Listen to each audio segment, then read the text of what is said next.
Hello, and for today's video we're going to be discussing why do guitarists in general think older is better.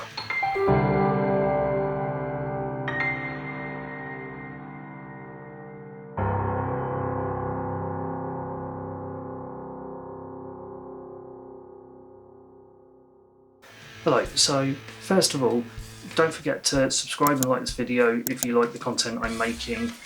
Share it around, let people know, get more people involved. It's all good. Anyway, on to the video. Why do guitarists often think that older is better? So you often hear things like the electric guitar was perfected in the 1950s or the acoustic guitar was perfected pre-war. Why should I want any of these fancy new advancements and things? And I think guitarists do like the new stuff, but actually it stems from a lot of the basics of electric guitar design were nailed down in the 50s and 60s. You had the sort of scale length nailed down by Fender and Gibson, standardised scale. You had pickup design sort of nailed down by both of them, sort of single coil design and then path humbuckers. And people kind of think that that's where a lot of the design effectively stopped. There's a third point which is perhaps even more relevant, which is a lot of people's guitar heroes were from the 60s and 70s. Now they were playing stuff that was made in the 50s or early 60s. That was just what they were playing because that's what they could get their hands on. A lot of people want to hark back to that sound, so they want the original stuff that was back from them rather than something new and modern that maybe to them doesn't sound the same. Now I think guitarists do quite like some of the modern advancements. Radius on the fretboard has changed a lot, and even fancy things like compound radius has come in, which makes it a lot easier to play sort of more modern styles, and I think a lot of people like that. And there has been developments in pickup design, active electronics, and then you get pickups like Fluence and things that seem to be the in thing. So I think guitarists do kind of like the modern, but they hark back to the older stuff because that's what they're familiar with, familiarity in the sound. I also think a lot of guitarists don't know necessarily a lot about the electrical and electronics that go into it, therefore it's easy to sell them something that is, this is how it was designed in the 50s, this is when your heroes were around playing these sort of things, rather than explain to them why you might be able to do it better now, subjectively. The same thing with acoustic guitars. There's people like the older style stuff because they think that it was nailed down by sort of Martin and companies like that pre-war. But again, there's been a lot of development in that area and we can do things better now with better machining and stuff. And so I think guitarists don't mind having newer stuff, they just want it to kind of be a bit like the old stuff. There's always going to be traditionalists who think that things were perfected in the past and that's the only way it can possibly be. And that's fine. If that's what they want to think, that's fine. So I'm going to move on to amps. Valves or tubes just sound better. This is probably true at the moment, just. Modelling is getting pretty good. Now, anyone that says that modelling is never going to be as good as the real valves is wrong. Simply put, valves are analog electronics. That means they have a lot of advantages over digital electronics at the moment, but that is simply at the moment. When you come down to it, electronics as a subject, as physics, is actually quantized. You get energy levels, and they are only certain energy levels that electrons can fall into.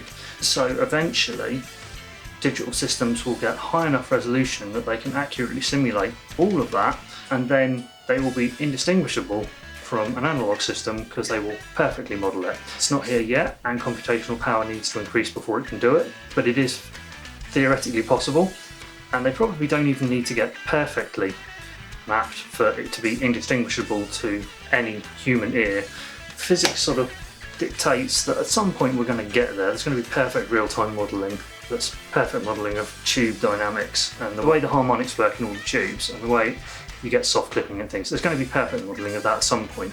It's not there yet, but it will get there. However, you're always going to get people who claim that they can tell the difference even when physics says they can't, because there's always someone. And that brings me on to snake oil type products, or the Emperor's old clothes, as I've called them here, there's always going to be some cable or something that claims to be better than the rest, or claims to sound different and impart some kind of weird tone, and there's always going to be someone who, even if you get all your test gear out and you measure the exact signal coming in from one cable, measure another cable, find it's exactly the same electrical signal, they will claim they can hear the difference. And there will be companies who cater to that. There will be companies who cater to people who claim they can hear the difference. And that's what I'm kind of calling like the Emperor's old clothes, play on the Emperor's new clothes. If you don't know the story of the Emperor's new clothes, basically he's presented with a coat that is in fact not a coat, it doesn't exist, and he parades around naked, but everyone doesn't want to disagree with him that his new shiny coat is amazing. Go look it up. There's always going to be someone, some tone snob somewhere that thinks that they can hear the difference even when you can prove that there is no difference. And there's going to be a company that will sell you that. So after a certain point, you know, there is a point whereby things do get better and the quality of things does build up to a certain point. But taking the example of a cable, once it's got a wide enough core and you're travelling over a small enough distance, the signal will not degrade significantly over the length of cable, no matter what kind of connectors you've got on it, what kind of plating you've got. It is just the same, but companies will try and sell you that it's different. Beware of that, because people are going to claim that they can hear the difference, and there isn't any. Physically, there won't be.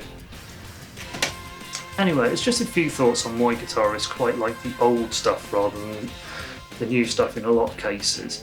And I don't think it's as big a thing as some people make out, but I think guitarists like their guitar heroes, and if their guitar heroes used 50s and 60s gear, they feel that they should use that. However, there are a lot of modern things that have come out recently that people are starting to actually quite like. So perhaps there's a bit of a trend towards slightly more modern stuff.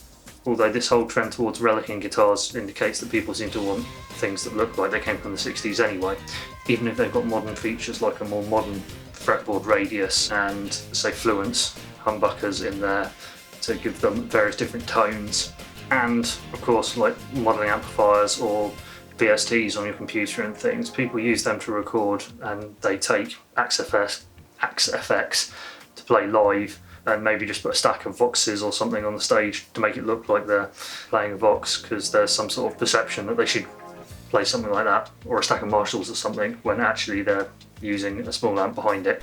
Basically at this point, play what you want, like what you want, don't hate on anyone that likes different to you. If you like modern, play modern. If you like classic, play classic. Same thing with acoustic guitars. If you like modern, play modern. If you like classic, play classic. Just enjoy playing. Anyway, that's all for now. I will see you in the next video.